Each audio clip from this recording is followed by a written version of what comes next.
કોણ રે મનની થોડાતે આપે જગત કયું રે મારા મનમાં તપાસી જોતા જ્ઞાન થયું પાવનમાં જોયું જાગી ગયો ભ્રમ સર્વે વાહી પાવનમાં જોયો જાગી ગયો બ્રહ્મ શરણે ભાંગી સગળી ઉપાધિ ત્યાગી નિર્ભય ભયો રે મારા ગુરુજી વિના રે સંશય કોણ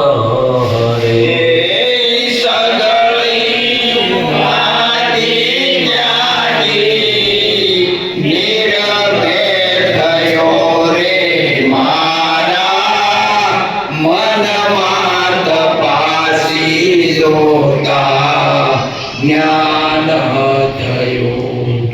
કેવો હતો આ પાણી શુદ્ધ જ હતું. કેવું હતું? હા, તો હવે અશુદ્ધ ક્યાંથી છે?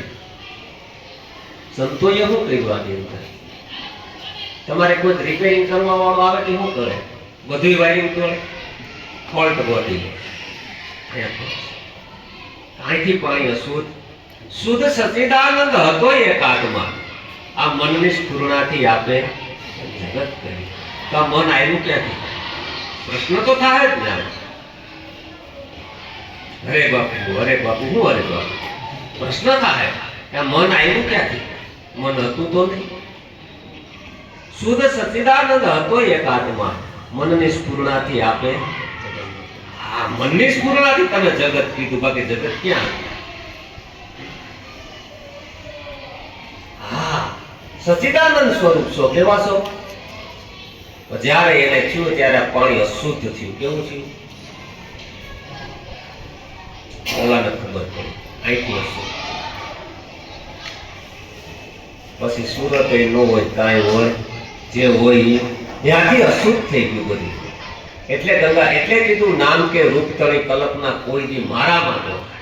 મારામાં એટલે આપણે દેહને માની લઈએ તો પાછી શું થાય? નામ કે રૂપ તળી કલ્પના કોઈ દી મારામાં ન થાય. ને મારું પાણી શુદ્ધ જ છે, અશુદ્ધ કોઈ દી થયું. નરસિંહ મહેતાએ કીધું ઘાટ ગયા પછી નામનું શું જુજવા, અંતે તો એમનું એમ. અંતે તો એમનું એમ હોય. આ 52 ની અંદર જ્યારે જાગી ગયો